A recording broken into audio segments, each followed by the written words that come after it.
is because we got Wi-Fi problems for some reason. I don't know why, but I'm here with a neighbor walking around. But I'm here with where are you at, Brandon Cole? Rare instances of having us both on film again. Hey man, this thing's not that big of a camera.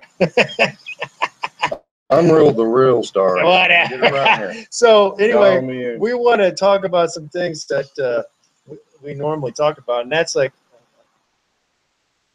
what about it, Brandon? What about the McGreggor fight? Besides, it's a whole lot of money, and you and I both do it for that sort of money. It was a bad idea. It was never going to work. It was a scam. It was a scam. It was a gimmick fight is what it was. You know what some of the people are saying? It's like they couldn't sell the fight, so they sell the hate. Yeah, get the hate going and get going. But I mean, what do you think about McGregor as a fighter athlete doing? What was that? Hold still. What are you doing? Put that blade away. Can we pause this? No, we're live. I haven't watched much McGregor here lately. Oh, you saw him before, though. I mean, yeah. I like him. I think he's awesome. Yeah. I mean, he does. He's trying to. I forget the word. He's trying to be a striker, though. He's just not going to cut it against that level of a boxer. You and I both know that. I mean, he doesn't have the head movement. Boxing's dead, as far as I'm concerned. I'm tired of it. I mean, yeah. Real fight is with as few to no rules as possible. Yeah, but that's not a real fight, though. I mean, MMA is not a real fighting whatsoever. Which, regardless of to me it is. Regardless of whatever Joe Rogan tries to say, because one type of running is the superior. When you have to run ultra marathons, it's the real running, and you're going to say, "Oh, this half miler is the real runner," or this 2 miler is the real runner. It's not, or a sprinter. It's the same thing with fighting, Steve, you're no Prefontaine. Anyway, oh yeah, people want to. Let's switch from McGregor since you got little to nothing as usual to say. Well, I'm not prepared, dude. I came over. Well, you're not prepared. You're never prepared. When have you been prepared? 92. That's the beauty of my approach. It's the undisciplined, creative approach. Yeah, there's lots. And therefore, I'm always ready. Yeah, really? Yeah. Is that what you're saying? Who have you told that to? Okay, Stevie Wonder. I'm ready. Stevie Wonder imitation. I've seen Frank, or I saw Frank, and I've been talking to Frank quite a bit, man. Really, is he okay? Oh, not really, but no. I mean, you could talk to him for a long period of time, you see the effects of the fighting. But he reminiscing about all the things that went on. I've been thinking about him here lately. How great a shape he used to be in, man. Yeah, he doesn't do anything at all now. I was just asking him about that. Right. He's like, a lot of fighters were like that. They just, because you burn out, sort of, Hey, the place we used to run out there, the hills out there on that, that's known as that. I saw that in some number 10, the top 10 roads in the United States for hills or whatever. That was it. Hills with humidity. You remember that out there? Yeah. Man, I used to laugh at you, man. Whatever. You're about 20 years older than me. Whatever. So you were great. Yeah. Like the military by your age. Whatever. I was so far ahead of you, man. Calendar months for you to catch up. That's how long. You had no kick, man. You had no whatever. Kick. I had initial kick. I didn't like that. I didn't like to go out super fast and whatever. I mean, the people who go out and came out, man, it was like a slug, man. Whatever. Tell yourself, they used to call you stale boy. Actually, I like to go out fast and then slow down instead of going out and trying to pick it up all the time. Because that didn't work when I was on the Army run team. They wanted to do it the other way, and I'm like, no, let's go out as fast as possible. All those girls were disappointed, man. They told me. That's what I heard about you. The deal is this: that we're out here in Oklahoma.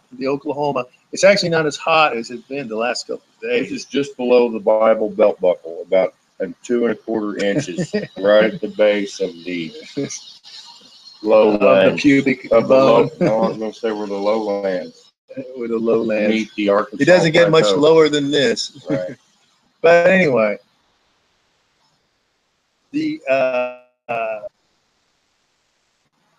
what about the essence of JKD that people have missed in all these years since saying and doing it all way back when? What would you say? Well, they're still missing, because we were talking about Joe Louis and when you were at the You know how when the Buddha died, you're familiar with Buddhism, right? No, and there I were live in 70,000 followers there but the one he chose is always about under something, a transmission beyond words. Yeah. Beyond language. Yeah. But what's that got to do with what he's saying? Well, what I'm saying is the guys that were really doing it were not the ones that have been teaching it. Well, Joe Louis actually did have a great, and the Jerry Beasley connection, and the other people kind of said no. The people with Dan and Santo, like the Vunak people and stuff like that. They kind of discredited them and said, "Oh, they don't really know anything." But that's untrue, because the only fighter that Bruce worked with way back then was Joe Louis. I mean, Joe Louis was the only one who was really fighting. And I think a lot of that has to do with just the fighter's glasses, the function. Sweaty, the function, the sweat, the will, from actually fitness, trying to apply it as opposed to saying, "Hey, this is cool," by really fighting. You know what I mean? It's like the guys who the mainstream JKD guys who carried on weren't. Let me hold it. All right. The main JKD guys who should have been carrying the torch didn't. Cleared into the thin air. Well, or thick air in the inner cities in middle America. Well, there's a big difference, because we know, for example, why do we have this? We're talking about kickboxing, for example, or boxing. Why do I have to do this combination so many times? I'm just working out doing this combination on the bag. And you can't, people who come in for a normal class or do a seminar, they don't want to do that. But when you're in a fight, you and I both know that works. That's what works. You use the 1, 2. You have to hardwire. Yeah, the 1, 2, 3. Especially those primal fights. Those guys who are coming at you to fight you, who are not trying to use a lot of strategy and stuff. I like that movie they made about Tyson, where it's like custom motto. Tyson and he's like, what happens if you got a plan, you got a method, sure, but what happens when you get hit here? And then there. Yeah. What are you going to do then? When your mind is. Okay. Well, or you do focus. You know what I mean? You focus on. Well, getting hit, you mean? Yeah. Or not, or trying to avoid it next time. Well, I'm talking about the guy who was getting hit. Right. Right. Yeah. But that's close to death, getting hit in the head or choked out, or it's hard to fake an ass whooping. And Clugston's tried it more than once. Man. I had to pull Brandon off the mat more times than I can remember. But also something that a lot of people don't know who haven't done anything at that competitive level is the conditioning. I mean, we used to run guys into the ground just on the conditioning. The battery might blow up. No, it's not. Is that a lithium? Yeah. It's in the back though. Feel the heat. I know that's where the hard drive thing is at. But I can remember us having fights, and the other corner, you could hear the other corner going, "Just let him keep," because we throw more kicks, and these guys thought in the United States And they're like, you know, it was a lot for us, but it wasn't nothing for. It wasn't for us. It was for the other side, other guys. They were saying, just let him. He's gonna burn out. There's no way he can keep kicking that way. Well, we weren't throwing 300 kicks around like. Yeah, but those are lighter guys. I fought in Thailand. I know what they do. I mean, I train there. But I'm not saying that you don't. But these guys, you know, we easily throw 40 kicks around, you know, and these guys are seeing us throw like 10, and they're like, oh, they're gonna burn out. They're gonna burn out. Back in those days, that's what kickboxing was. If you looked at it, well, these weren't PKA fights, but even the ones that weren't, there was an idea, you know, you don't kick below the waist. It's unsafe. They were flip kicking. Most of these guys are flip kicking, which is not that much energy either. Now you catch a flip kick to the ball, you did, but but I mean, they're mainly flip kicking and stuff, which is, you know, they get points.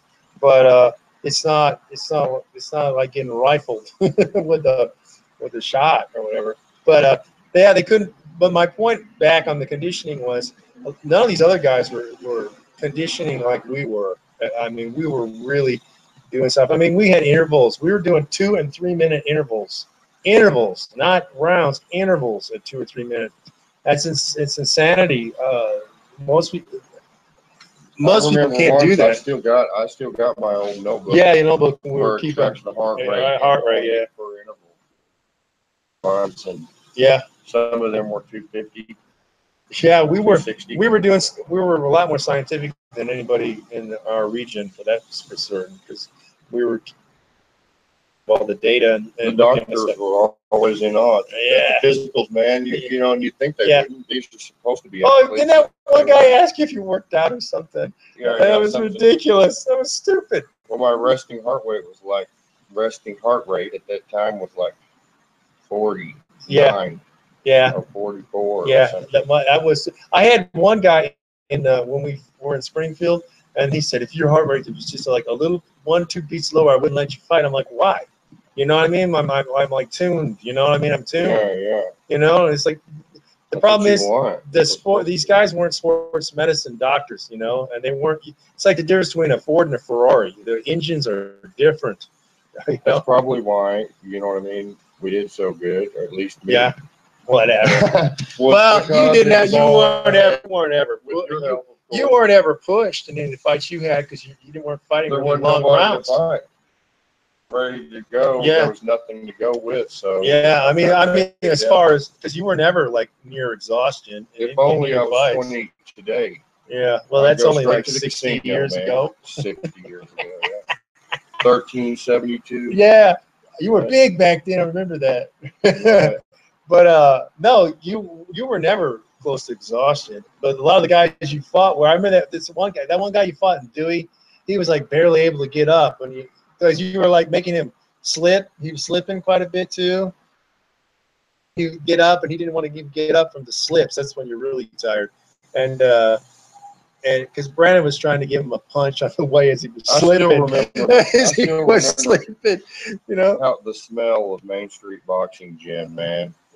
I remember you talk about the heat. That's the heat. All those posters and the pictures on the wall. I remember there was curling. They're all curled over and stuff. Curling. Yeah. But along with every known prize fighter that achieved anything. Yeah, that's true. That's true. There were also motivational sayings, and one of them was fatigue makes cowards of men. Yeah, well, of everyone. Yeah. I have this nightmare where it's there. I can't breathe. Yeah. The heat. It's like that. Where that guy, they train him in the steam room. Yeah, I remember that. At the end, man, he comes. That's to get ready for Mexico City. That was the 68 Olympics, I think. It scared people when they seen him run that last lap. Well, we were definitely that guy that I think we were talking about a little bit ago, the boxer. He was another guy who was really in shape, but they were like. He and us, we always pushed the envelope for shape. I mean, there was no one else close to us really in the shape. Too bad they didn't have those contests like they do now, where you do all that because we were doing all that stuff like running up a hill, carrying a lot of it stuff. we did at this time through the summers, as I recall. Yeah. A lot. Yeah. I mean, that now levee. that multiplies the effect of it. The heat does, of course, but The levee. Remember the levee? Yeah. Yeah, I just drove by that this morning. Did you? The one where we used to Yeah. run out. Yeah. The Yeah. Not the light. Yeah, we used to, those two type hats were at least 10 pounds. I can see the sports physicians shaking her. That's bad for your back. Yeah, and we used to throw those back and forth. We used to throw those type hats back and forth to each other. We did all sorts of the rain. At one time, we were running downtown here in the rain. We didn't have any money. Maybe to rent some VHS tapes. Yeah. And so, you know what I mean? And we were training all the time. That was our past. I mean, that's what we were doing. We seriously were training all the time. Sometimes 4 to 6 hours a day. Yeah, and it might not have been all intense. Then there was impromptu training. Yeah, it may not. You see his golden monkey seeks blind man. No place for trapping. There is no modern world. Not since the beaver have been gone. Yeah, that's Canada. Raccoon. We weren't just doing intense. We were doing skill training. That's another thing. We were doing skill training. What was the name of the book that all that where that had the formulas where you we were all doing the information. That's why we wanted all the information. We were using Eastern Bloc stuff. That's what we were. These guys didn't know any of that stuff. So we were training like 5 or 6 times a day. I remember you stole it from the library, and then printed it out on an old copier and made his own. This and is snuck it back Brandon's and replaced revisionist history. It was part of the time when there's a don't ask, don't tell policy going on. Yeah, so nobody asked you. So anyway, also run out there by the lots of places here around here. The LaFortune Park, remember that? We go there sometimes. That's where Frank and I used to run. You don't have any money. And Riverside. You walk out a lot. You ran down to Jinx once, remember that? Which is quite a ways. I ran about probably a mini marathon, maybe 20 miles. Yeah. We used to routinely do over 6 miles when we were messing around. We did 2 miles as a serious 2 miles per round is what you do. Yeah. You need to at least do. Well, depending on our speed, but we were 4 to 6 miles. We were definitely doing 2 miles fast, and then you sit in the sauna. Then you. That's why. We did that too much though. Yeah. Once you're heated. Yeah, that was too much. We used to. Yeah, one place we trained, we used to be in the sauna quite a bit, and seeing who could take it the longest. You were. I locked in one time. You passed out. We sent you a Gatorade. It was me and Terrence McKenna, man. I was on the hallucinogen. Yeah. It's that cedar when you get it that hot, it was man. Castaneda. Yeah. You and Castaneda were in there together. But we invented it. But we also invented a lot of training devices, which have obviously gained international acclaim because they've been in a lot of the DVDs and videos I've done. But those training devices also rocketed us way ahead because. Remember the lung trainers? You know what? I was just talking about. Then we would just run with a snorkel or configuration of that. I mean, that's got to be. I don't see anybody doing that. And they should be, right? I know, but that's the whole thing. Restrict the oxygen, man. People were, asking me about those things. I said, a long time ago. But the snorkel is actually even harder because you have to blow so damn hard to get the stuff. You can cut it down, or but it's we sound like Darth Vader when we were running and stuff, and it slowed us way down compared to our. But we were still hauling.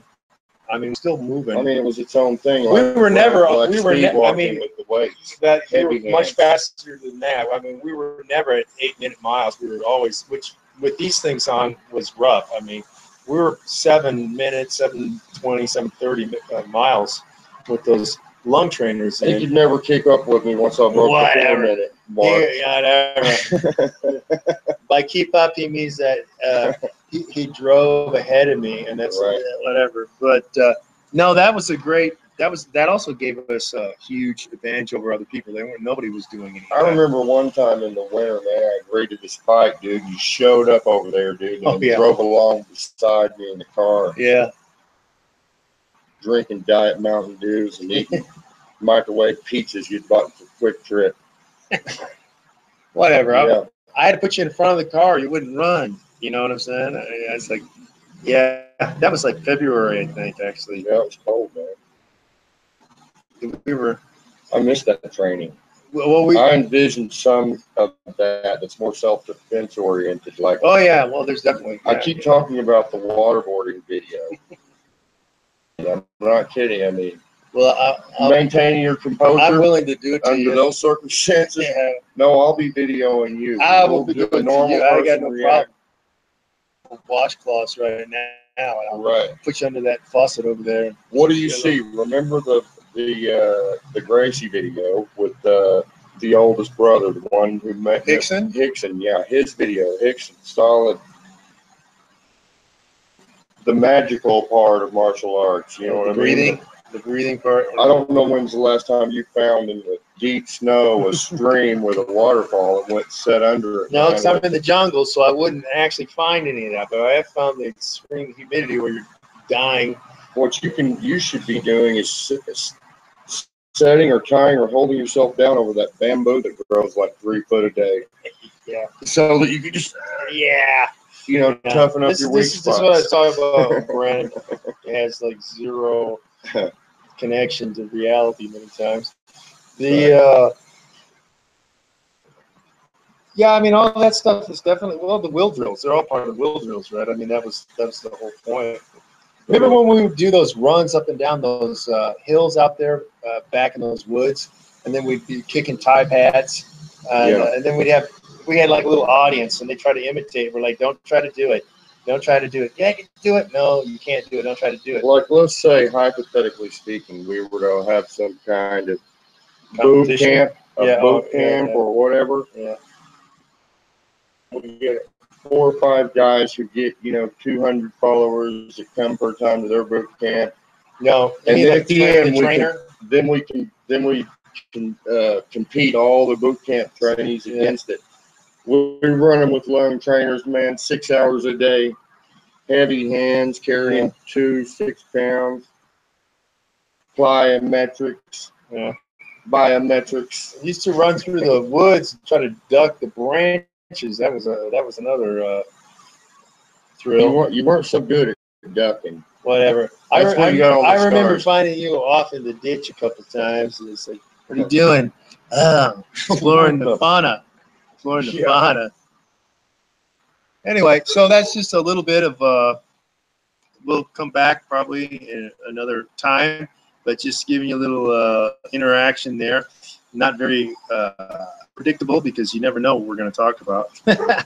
When we come back, I'm going to demonstrate an actual technique. Yeah, I'm going to give Brandon the death shot, which is can only do that one time. So make sure you're around the set when I do that. Okay, so share this, share it, and train people, and check out the fluentfighting.com. Okay, that's the website. Do it now.